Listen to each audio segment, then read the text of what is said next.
আমাদের এই আর্চারি কিন্তু অলিম্পিকের পদক নিয়ে এসে স্বপ্ন দেখাচ্ছে এবং আমরা যেটা বলছিলাম বাংলাদেশের আর্চারির মুদ্রার এই পিটার ওপির যেন আমাদের চপল ভাই একটা জিনিস আপনার কাছে ক্লিয়ার হতে চাই যে সমস্ত সমস্যা আমার মনে হয়েছে কোষাধ্যক্ষকে পরিবর্তন করা।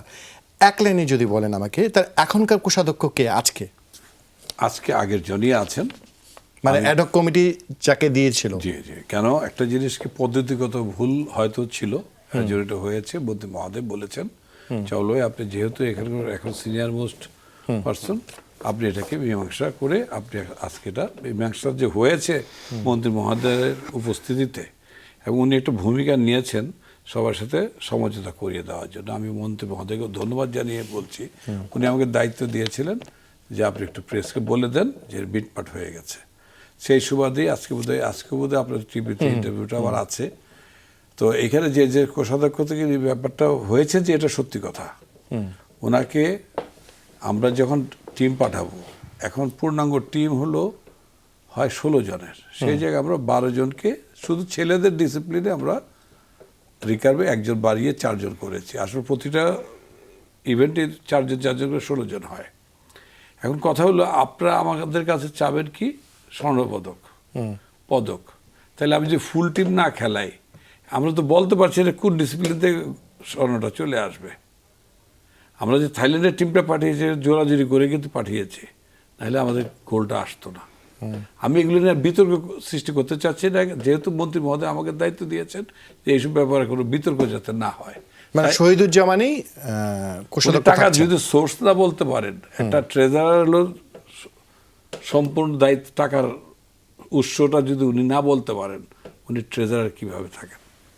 এটা কিন্তু সবার প্রশ্ন। এই দশজন আমরা অনাস্থা এনেছিলাম, একটাই আমরা প্রশ্ন করেছিলাম যে টাকাটা কোত্থেকে আসবে আপনি বলেন, আমার এটা দায়িত্ব না।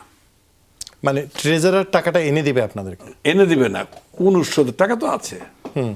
টাকা একটা অ্যাকাউন্টে আছে প্রায় 70 লাখ টাকার উপরে, আরেকটা অ্যাকাউন্টে ছিল 18-19 লাখ টাকা। আমি তো আর ট্রেজারার না, আমি একজন মেম্বার। সেই হিসেবে ওনার কাছে জানতে চেয়েছে এই টাকাটা কোত্থেকে আসবে, আপনি বললে আমরা ওইভাবে বাজেটটা করব। উনি বলতো না, আসলে জানেই না, কারণ কোনোদিনই এইসব উনি খোঁজখবর নিতে পারতেন না। কারণ ট্রেজারার বদলে হয়তো আমাদের পদ্ধতিগত ভুলে যে সিস্টেমটার কথা বলেছেন, সিস্টেমগত জটিলতা হয়েছে। এটা যদি আমরা এনএসসিকে জানিয়ে যদি টাকাটা তুলতাম, তাহলে হয়তো এই ভুলটা ধরা পড়তো না, এটা কারেক্ট হয়ে যেত। কিন্তু যেহেতু পদ্ধতির কথা বলেছে, সিস্টেমের কথা বলে একটু ত্রুটি ছিল, যে আমরা অ্যাপ্লিকেশন দিয়েছি 6 তারিখ, 5 তারিখে মিটিং হয়েছিল না, আমাদের 6 তারিখে, 5 তারিখে আমরা 7 তারিখে চিঠিটা দিয়েছি। আমি বুঝতে পেরেছি। মানে কায়সার ভাই, আপনি যদি একটু করেন যে পদ্ধতিগত ভুলের কথা বলছে, আপনি শুধু ওই ব্যাংকেও যোগাযোগ করেছিলেন যে ব্যাংক থেকে টাকাটা 14 লাখ টাকা উত্তোলন করা হয়েছিল? রাইট। সিস্টেমটা হলো যে আপনি যখনই সিগনেটারি চেঞ্জ করতেই পারেন, আপনি সিগনেটারি চেঞ্জ করার একটা অপশন অবশ্যই রয়েছে, যে সিগনেটারি যখন চেঞ্জ করবেন আপনি, তখন যে জিনিসটা হলো যে আগের সিগনেটারি যারা ছিলেন তাদের মতামত আপনাকে লাগবে, সেখানে তার কনসেন্ট রয়েছে কিনা সেই জিনিসটা নিতে হবে। আমি নিজে সেই ব্যাংকের ম্যানেজারের সাথে কথা বলেছিলাম, আবার রিপোর্টার কথা বলেছিল। তিনি জানিয়েছেন যে তারা একটা বোর্ড থেকে একটা রেজুলেশন পেয়েছেন, আর্চারির যে বোর্ড যেটা রয়েছে নির্বাহী বোর্ড, সেই নির্বাহী বোর্ড থেকে তারা একটা রেজুলেশন পেয়েছিলেন, সেই রেজুলেশনের ভিত্তিতে তারা এই সিগনেটারিটা চেঞ্জ করেছেন, যেটা আপনি করতে পারেন না। কারণটা হলো যে আপনি করবেন, রেজুলেশন তো অবশ্যই লাগবে আপনার, কিন্তু সেই রেজুলেশনের মধ্যে আপনার আগের সিগনেটারি যারা ছিলেন তাদের কনসেন্টটা আপনার লাগতে হবে। এবং সবচেয়ে বড়, উইদাউট কনসেন্ট টাকা দিয়ে দিয়েছে আপনি দেননি তো, আপনি রেজুলেশনে কিন্তু আগে ট্রেজারার সাহেবের সিগনেচার ছিলেন, আপনি এই সাধারণ সম্পাদকের সিগনেচার ছিল না। আমি এখানে পদ্ধতির কথা বলি। সাধারণ সম্পাদক না জানিয়ে উনি বিদেশ সফরে চলে গেছেন। এটা কিন্তু একদিনে, আমেরিকা সফর কিন্তু একদিনে হয় না।